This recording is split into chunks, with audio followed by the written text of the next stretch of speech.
You're listening to Stories Behind the Songs with Chris Blair. For more information, you can find us on Instagram and TikTok at SBT Songs, or check us out at chrisblair.com.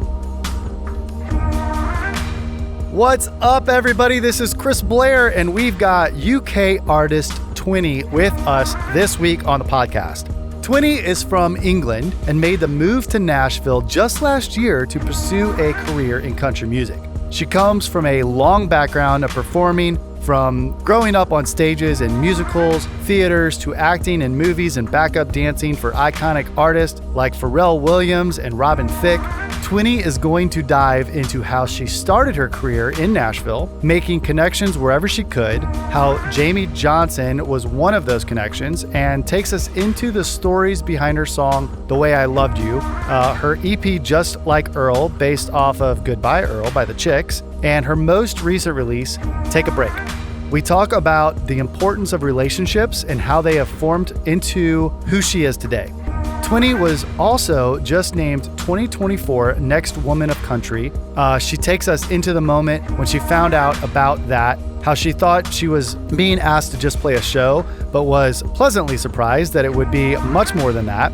If you're not sure what CMT Next Women of Country is, it highlights the lineup of women who are making great music and accomplishing amazing things in the industry. It's awesome. We love it. We support it. And it was just really cool.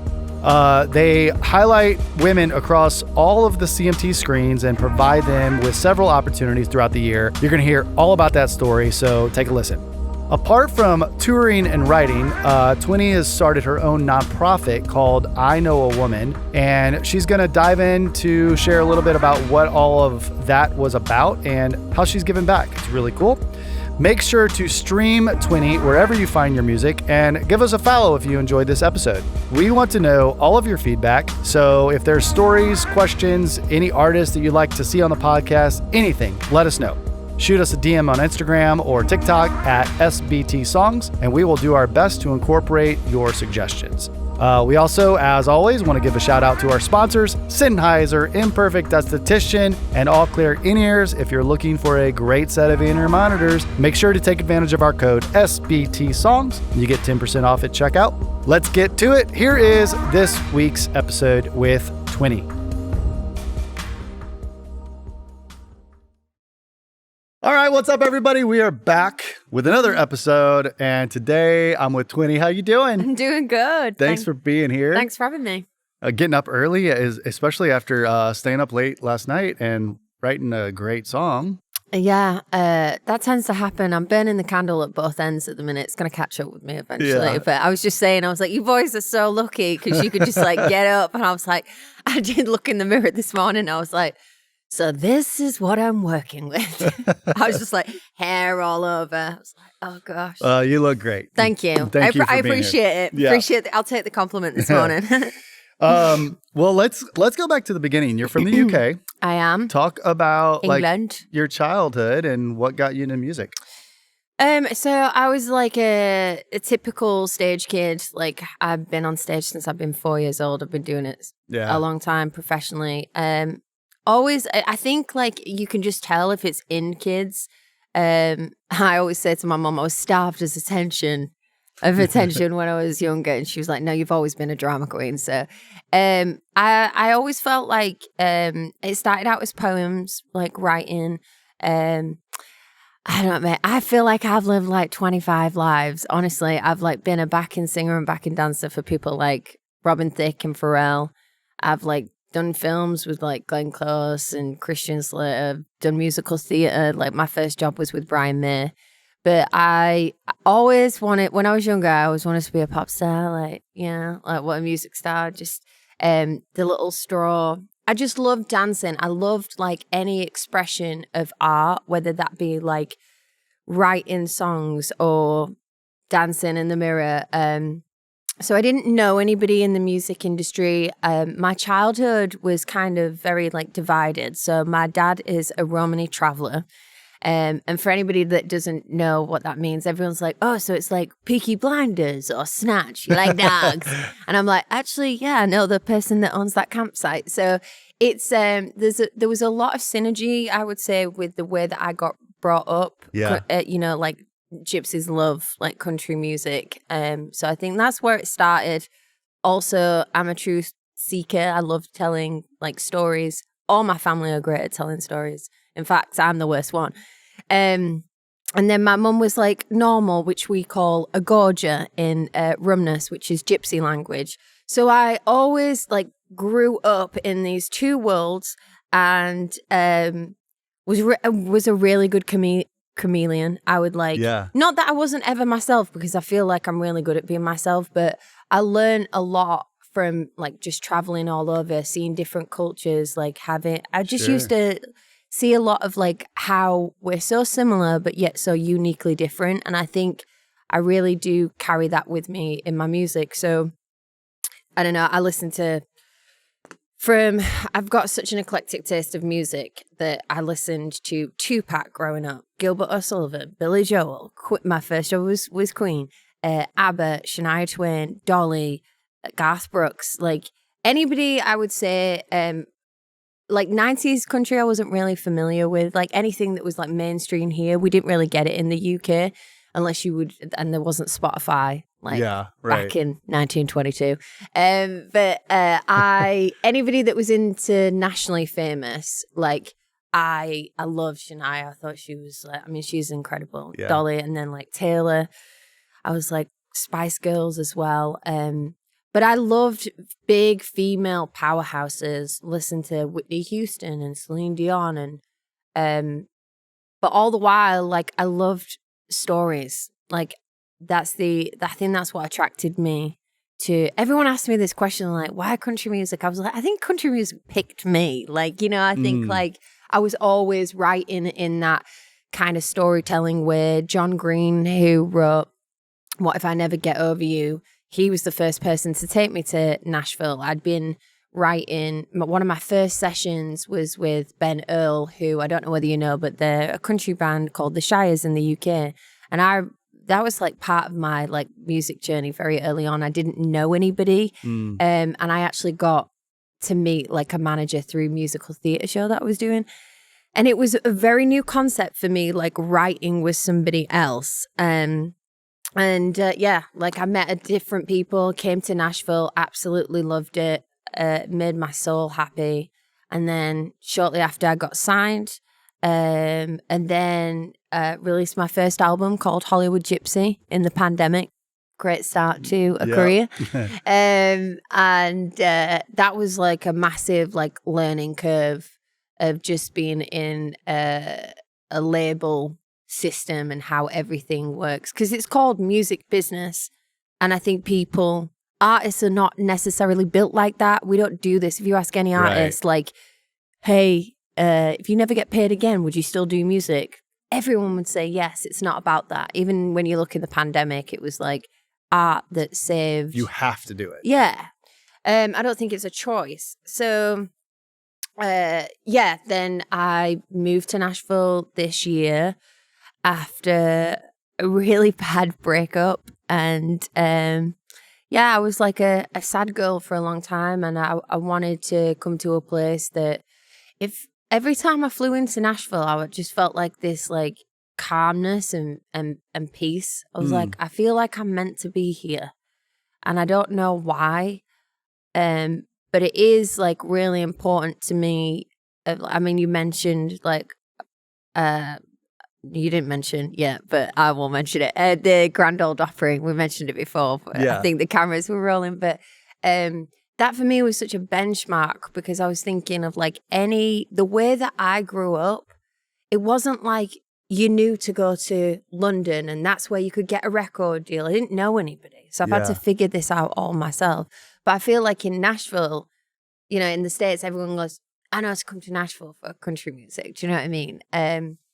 So I feel like I'm here, obviously, because I love Nashville. I've got great friends here. But I want to be a fine example of like a little gypsy girl or gypsy boy, that they can do it as long as you're consistent. And also for the UK, I want to bring what I've got to offer to country music. Yeah.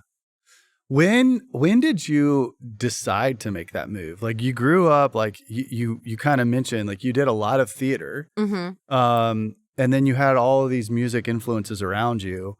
You were taking trips back and forth here, you know, and you've accomplished a lot. And like you said, you moved here last year to 2023. Yeah.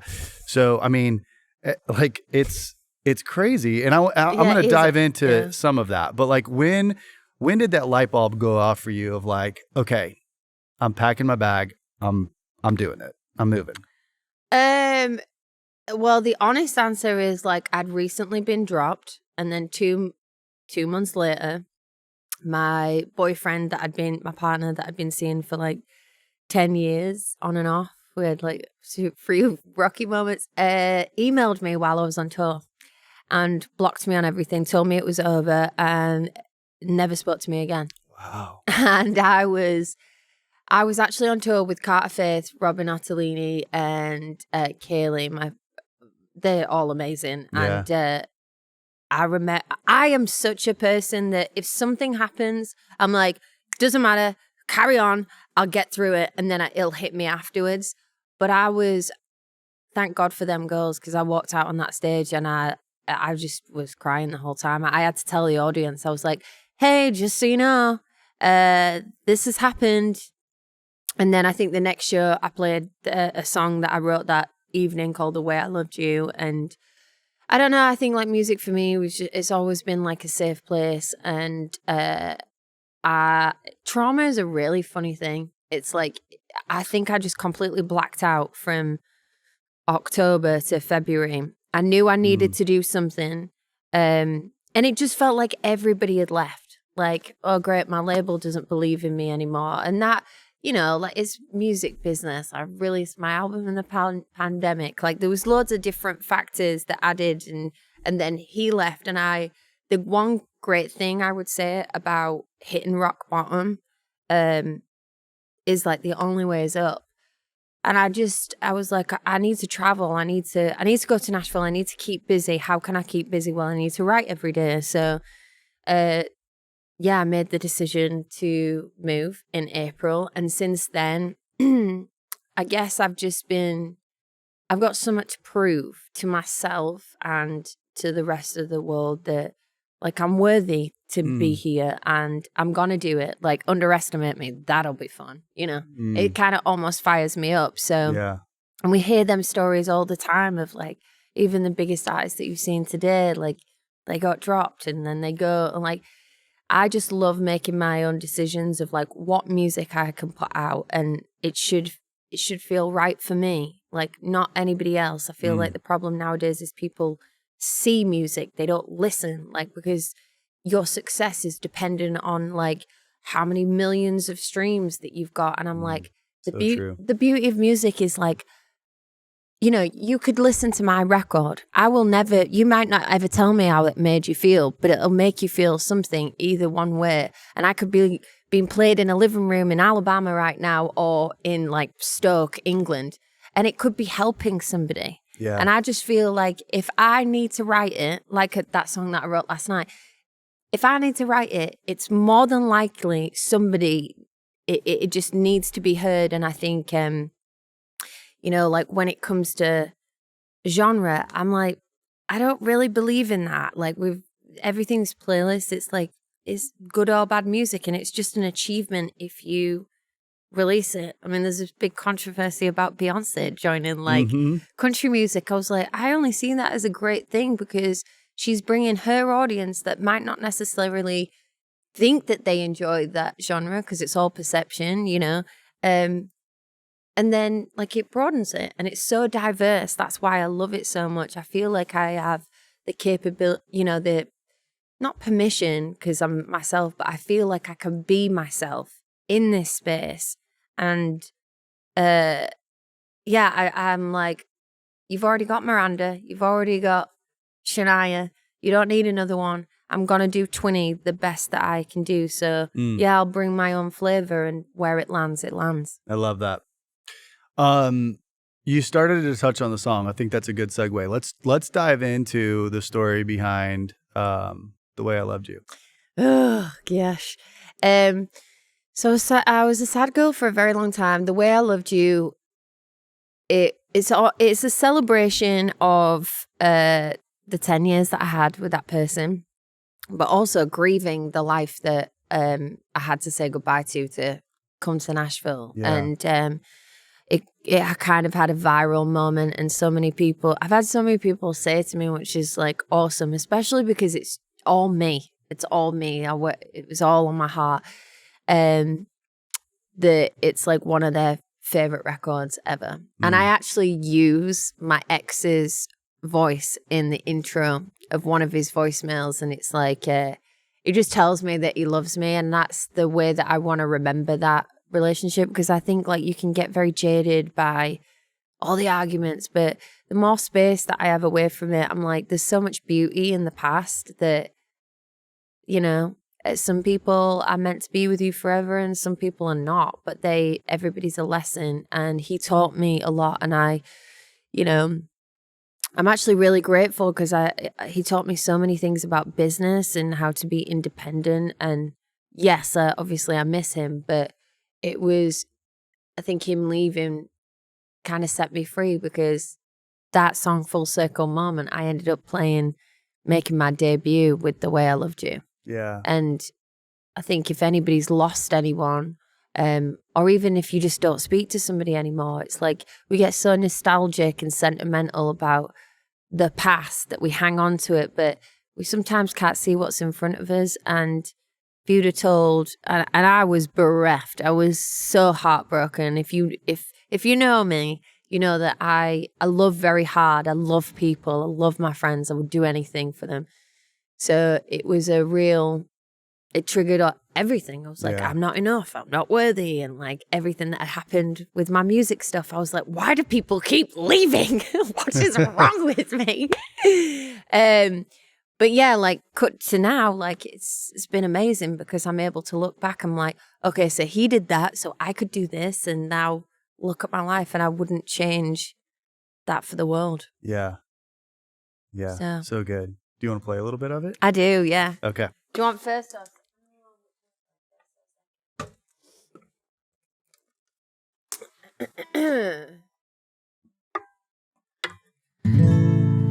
What it's hard this morning, guys. I hope you edit this. There is no goodbye. There's just passing time, 'cause I still see your face in that place where we said hi. There's no cutting ties, 'cause real love never dies. You live there in my memory, and I visit from time to time. We were never built to last, doesn't mean it wasn't real. So much beauty in the past, I guess that's why I still feel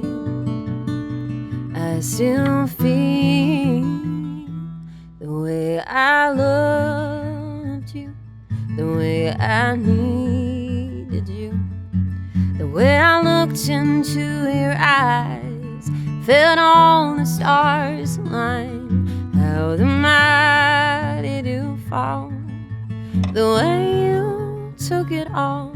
Now I gotta trust myself to love somebody new, the way I loved you, the way I loved you.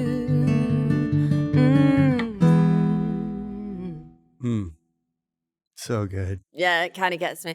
There's one of my favorite lines in that song is on the second pre, and it's like, and even stars burn out, but our light still shines on, like you and me, they'll never be gone, the way I loved you. I love the sentiment of I really love this person, and it'll always have a part of my heart, but I I loved him. There's grief. It's like a celebration of like everything that we had, but also like really grieving the song. There's a part of it. It wrapped up how I felt. Yeah. At 2:00 in the morning. Yeah. Broken. So good. Thank you for sharing that. Thank you. I mean, let's kind of talk about like that song, as you mentioned briefly earlier, like it did a lot of great things too. Mm-hmm. So let's go back to November of last year when you had your Opry debut. Yeah, that was mental. The story behind that is, this is what I love about Nashville. So I was at a release party for Raina Roberts, and Jamey Johnson was there.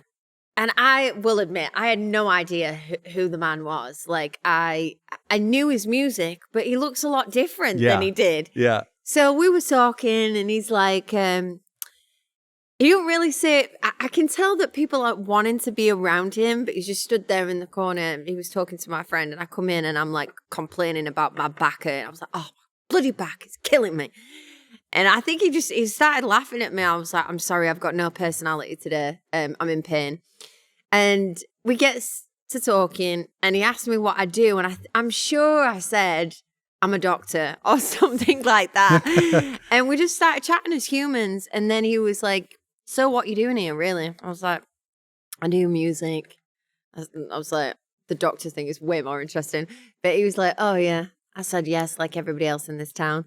It's like, what do you want to, like, what are you aiming for? And I was like, well, just to pay my rent at the minute, to be honest. But I said, obviously, it'd be a dream to play the Opry. And I kind of want to do it before my grandma and granddad pop the clogs. Sorry, grandma and granddad. But, like, you know, they're 88 and 89. And they loved the Opry. The Opry. So he was like, send me your music. I was like, you're not going to listen to it. And he's like, yeah, I will. I was like, okay. And I have to say, like, Jamey Johnson is one of the most, he's the real deal. Mm-hmm. I can't tell you what he did for me. Like, he just made my dream come true. And in order, like, to give that to somebody, he, like, messaged me the next day being like, this is good. This is real. I've never heard this before. And he introduced me at the Opry, and he was like, just the stuff that he said was amazing. And all my friends were there. Leslie Fram from CMT, she's been following my career. They've become great friends. And I was like, I just want to be in this industry and share these magical moments with the people. Sorry, don't edit that. I just want to be in this industry where I like share these magical moments with people that I love and keep doing it. It was so special. And yeah, I got to play The Way I Loved You on my song Lonely Long. I made history being the first Romany traveler to set foot in the circle. And I was like, that's a win for my community. Like, if I don't do anything else, I did that, you know? I did that. Yeah. Independently as well, just me and my friend, like, working, showing up every day.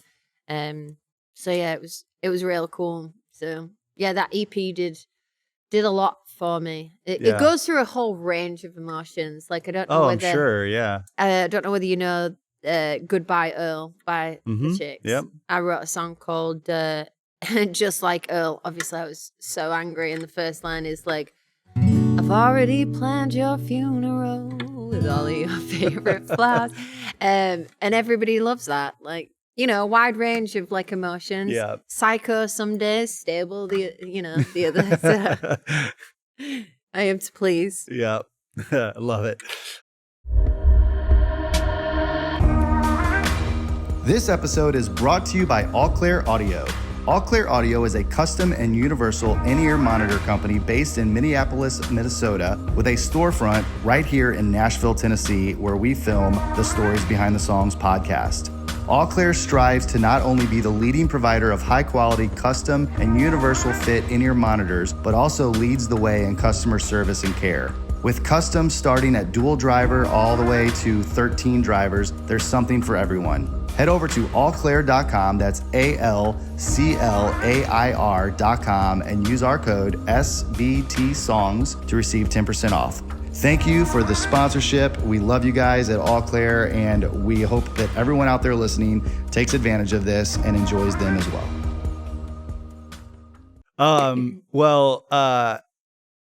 Talking about like if nothing ever happened after the Opry, stuff already has happened. Yeah.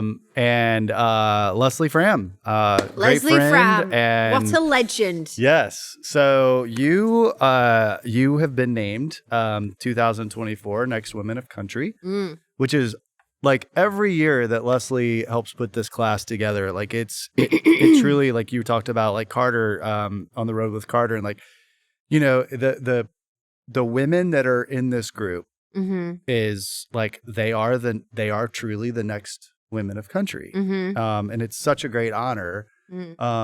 Where were you when you got that call? Oh, well, actually, the thing is, I can be so dumb sometimes. Like my ADHD brain is like so all over the place.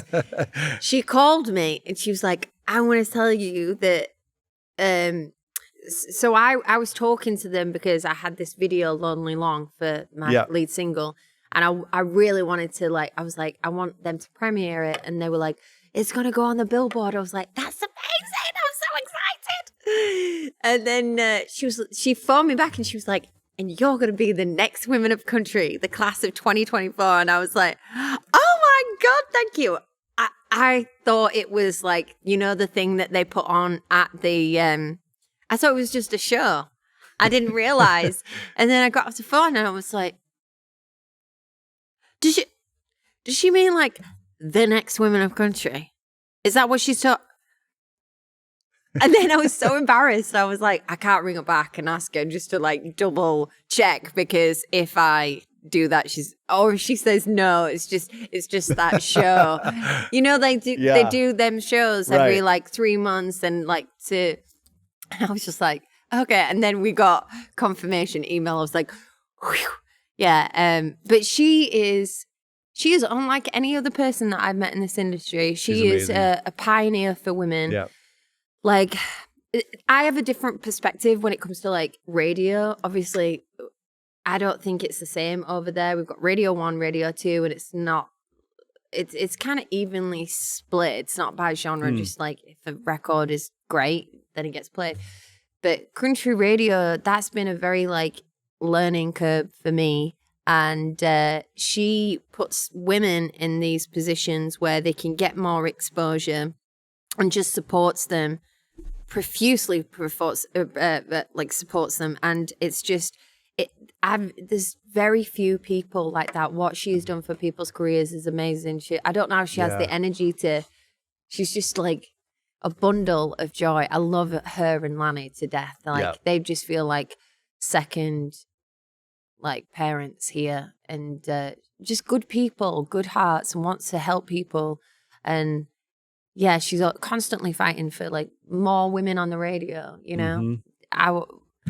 There's, you know, it's reflected in the charts, and I think she's done a great job. Still a long way to go, but I don't know, maybe I might be the first British female to ever have an American country #1. That'd be pretty sick. That'd be pretty awesome. Yeah.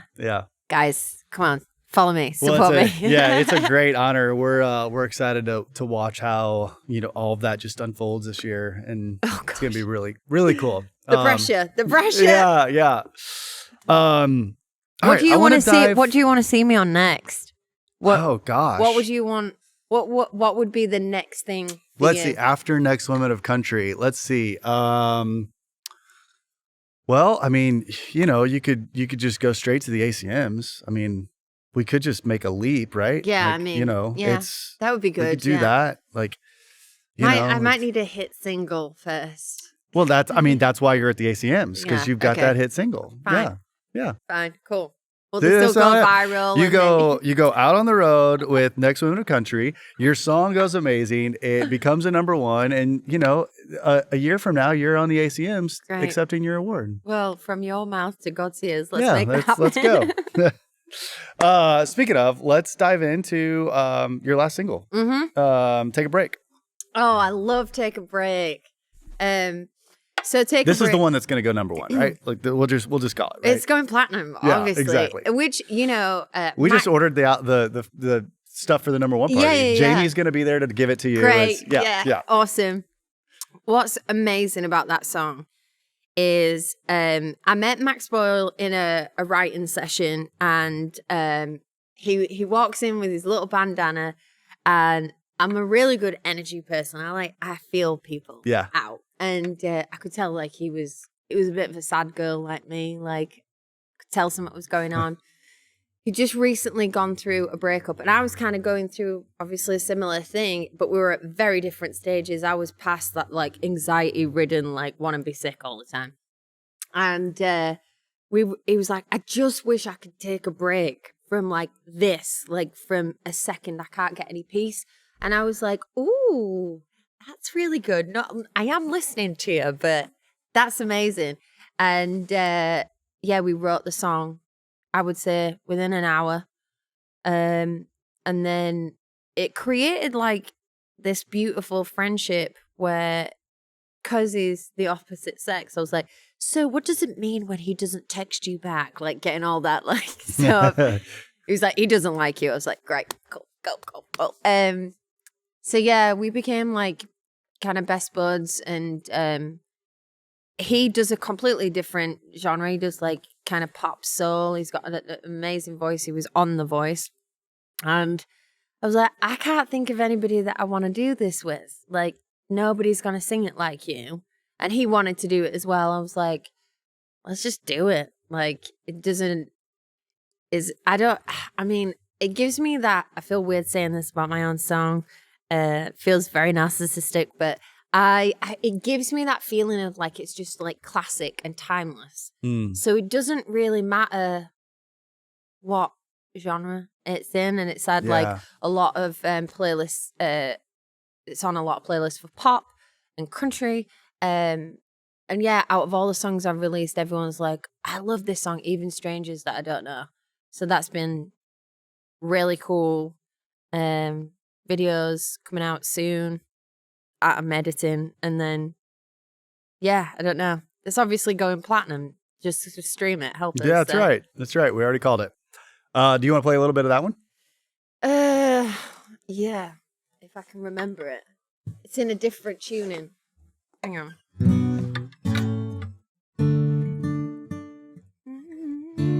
You might have to edit this, mate, because I need to work out the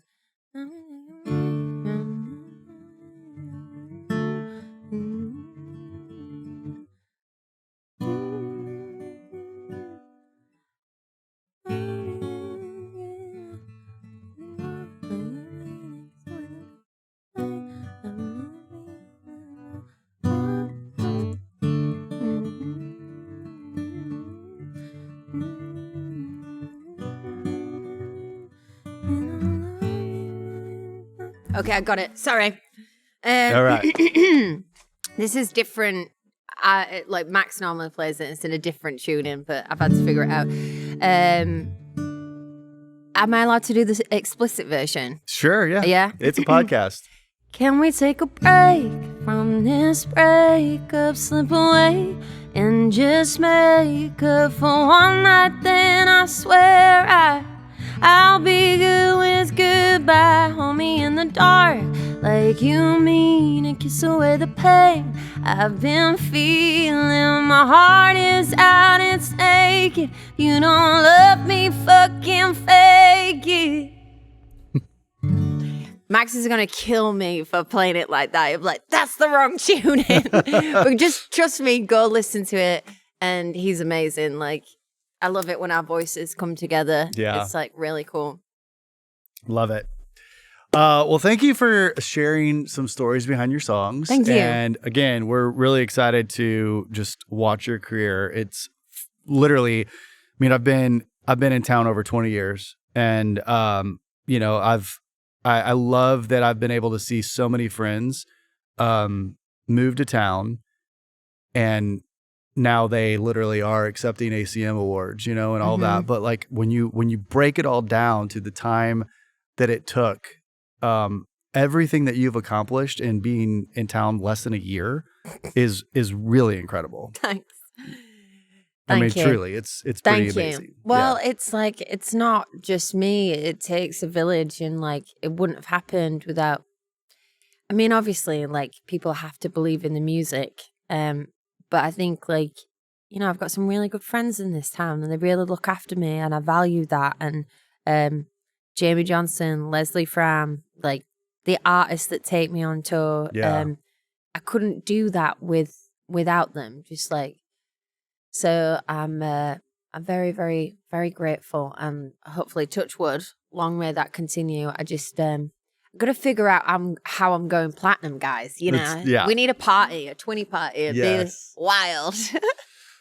Okay, before we wrap up, I always end with the same question, so I'm going to get to that in a minute. But I have to at least touch on this a little bit because I think it's a really cool part of your story, and I want you to be able to share. But I know a woman. Oh, yeah. You started a nonprofit. Yeah. Talk about that.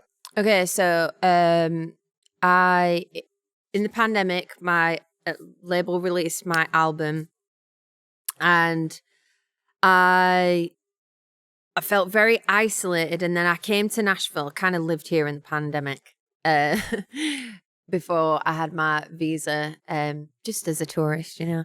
And yeah, it was amazing to me how all these labels were sitting behind a desk and nobody could tour. And I knew a couple of people in the industry that had killed themselves. And oh God, like, it makes me emotional because I feel like I know what it's like. I think everybody does, like, to not feel accepted or not feel loved. And I hate that for anybody. And like this, you know, the world that we live in, it's like, are you okay? Like, how are you? Like, people just lie because they don't really want, great. You know, and then sometimes, like, people are struggling, you just don't know it. And it really frustrated me that the labels wasn't doing more. Like, we're not classified as employees, but we make the industry. Writers make the industry. And I am so passionate about supporting artists, supporting creatives.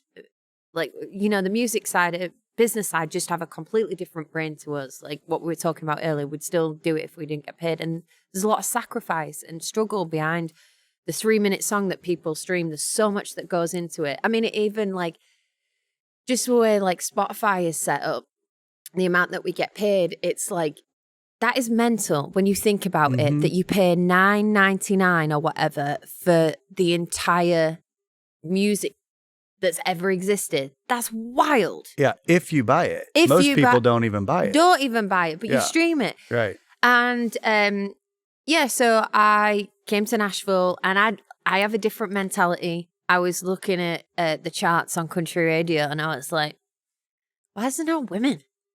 What? And some people that were having number ones, I'd never heard of them. And I was like, I feel like women in this town, like, feel the need that, well, I prefer female music because I think it's amazing. And I was like, okay, why is there not enough? I mean, there's CMT and there's things that I was seeing things, and I was like, I want to help that movement.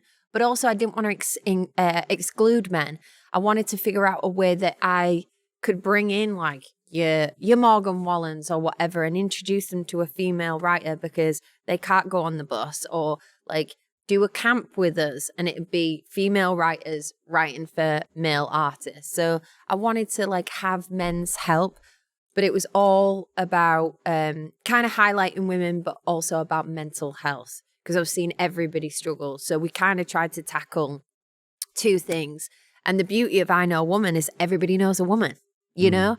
So I figured that it would be like a great opportunity. We're actually talking about doing like a live show where a big artist guy like opens up as the opener and then introduces, it's like, I know a woman who's this, and then somebody else plays, and then I know a woman, and it goes through different levels of people's careers. So like a baby artist, somebody that's on their way, and then like, you know, Sheryl Crow or somebody like that. That would be kind of my dream. But I love that. We were in like Forbes magazine, and there was one line in there that the label at the time were not happy with. And I remember going in and they weren't happy with me because it kind of put them in a bad light. And it wasn't meant to. Like, I was just speaking my truth. I was just saying, I feel like there's more to be done here. Yeah, it turned out like all of these labels had assistance programs for like their employees, like, but they didn't have it for the artists. So I was on the phone to everybody being like, hey, so what have you got for your people, like, you know, Warner's, Universal, BMG. I was like, if you want to donate, this is what we're doing. We're trying to like build community. And yeah, it changed. Yeah. It like after that Forbes magazine piece, Sony announced, and I'd been on them. I'd been on everybody just asking, like, just emails of like just saying like, is there anything that we can collaborate on or just give people help? We collaborated with Mind and I did a BBC documentary. So yeah, I guess it was a combination of like the mental health stuff, priority. And that's for men, female, whatever. And yeah, the I Know Woman stuff was just like, how can we do like shows? So we do rounds and then we release like, it kind of became a label. I've actually been having some conversations about like new writing camps and it's just like, I want to create community and opportunities for people because I feel like a win, especially for females, a win for you is a win for me. Yeah. Is the way I see it. I've always had that mentality. I'm not a competition person. The only competition is with myself. And I think that honestly stems from being in musical theatre, being a dancer. When you think about it, when you're on TV and you've got 90 seconds, you can't stand out in a way like I can't be like, boom, boom, like doing all this like by myself. It has to be as a group in the team. Otherwise the camera's going to like be like, what's that one doing? Like she's not in sequences. It's about working within a team, and that's what I love about Nashville. And we've done some really good things with that.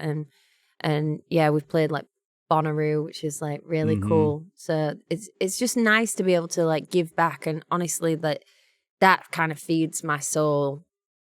Apart from music, like being able to do something. Yeah, you know, I love it. So yeah. Go check it out. Like if anybody's new to town, go check out the website. There's loads of like a database of who you can trust in the industry. Well, who we think are like reputable, like managements, agents. It's just meant to be like a kind of like a one-stop shop in order to like, because who do you know to trust? You know, it's like wild when you're first coming in to this industry. You're like rabbit in the headlights, and I've had to learn everything myself, teach myself. So if I can save somebody 5 years, you know, save them a few crow's feet, you know? Yeah. We will put links to all of your stuff in the liner notes, and then we'll have a link to the nonprofit as well. Thank you for asking about that, though. I appreciate it. Yeah. I think it's, like I said, it's just it's really cool what you've built and are building. So, yeah. Yeah, I wish I had more energy to like pay more attention to it. I want to like be so successful that I can do more with that, you know, and use my platform for that. Well, you know, just once you have the ACM under, you know, then once we're doing that, that's right. Guys. So, okay, last question. Are you ready? Yeah. Are you sure? Yeah, I think so. Okay. Are you nervous? Yeah, I am. I'm slurping my coffee. Okay, if you can go back to the UK, to 8-year-old Twinnie. Okay. And now you're here today. What advice do you give 8-year-old you today?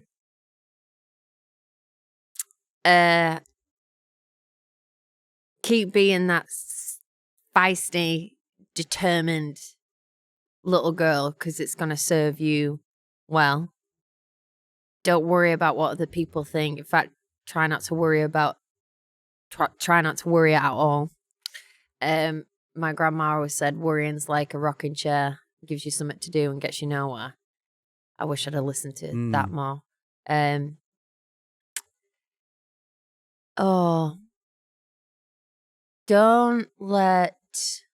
Know that everything is a lesson and an experience, and that it's teaching you something and it's preparing you to the next level in order for you to level up. Don't take things personally. Yeah. Always be honest, which I think I've always done. Be yourself at all times, because it's better to be seen and loved, known and loved, rather than just loved for being somebody else that you're not, so. Yeah. And don't pluck your eyebrows, because you're going to want them thick again. There you go. I love it. Great advice from Twinnie. Thank you so much for being here. We've loved it. We will continue to watch and support your career. And I love the show idea. We might have to do that here at the listening room. Yeah, so, I would love that, Zach. We're looking at you, Zach. Looking at you, Zach. Yes. Zach, poor Zach, I have tortured that man. Yeah. As he sits over there with no smile on his face whatsoever. The man behind everything. We love you, Zach. Twinnie, seriously, thank you so much for being here. I appreciate it. This has been a blast. Thank you. Yeah.